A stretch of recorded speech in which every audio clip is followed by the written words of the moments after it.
Hey everyone, and welcome back to my channel.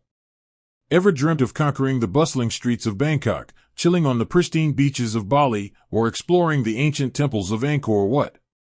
Southeast Asia is a treasure trove of cultural wonders and breathtaking landscapes, but planning a trip there can involve a lot of logistics.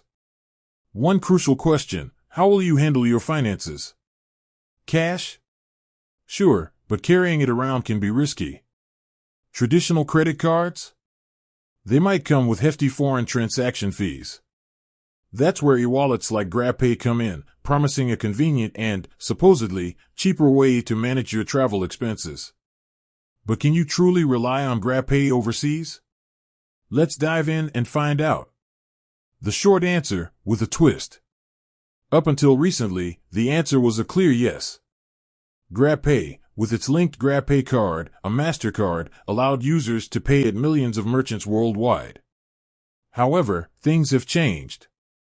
As of June 1, 2024, GrabPay has discontinued its card services.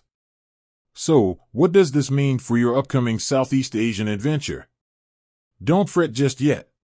While you can't use the GrabPay card anymore, the good news is the core GrabPay wallet functionality might still be helpful in certain situations. Let's explore the nuances. Using GrabPay directly for overseas transactions, limited. GrabPay itself can be used for a limited range of overseas transactions. Specifically, it works with certain merchants that are partnered with GrabPay for cross-border payments.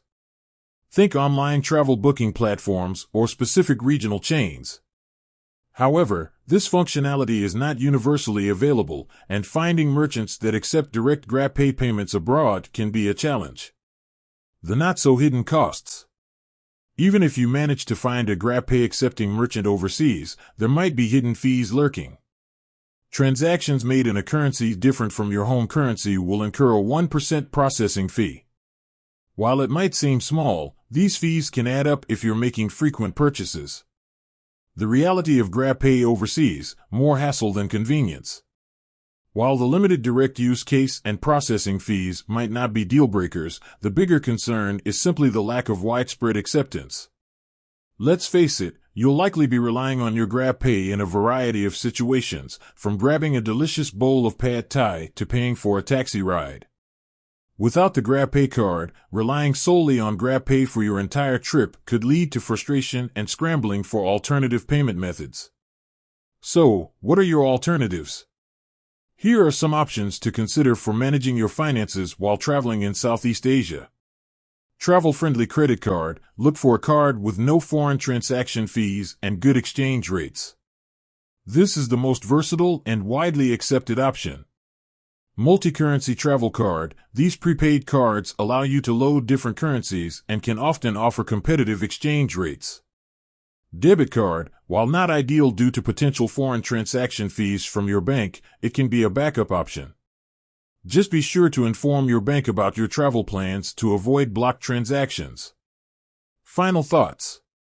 While GrabPay might still have some niche uses overseas, relying solely on it for your Southeast Asian adventure could be risky.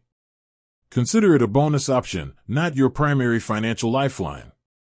Research travel-friendly cards or multi-currency options to ensure a smooth and stress-free travel experience. With that said, thanks for watching, and until next time.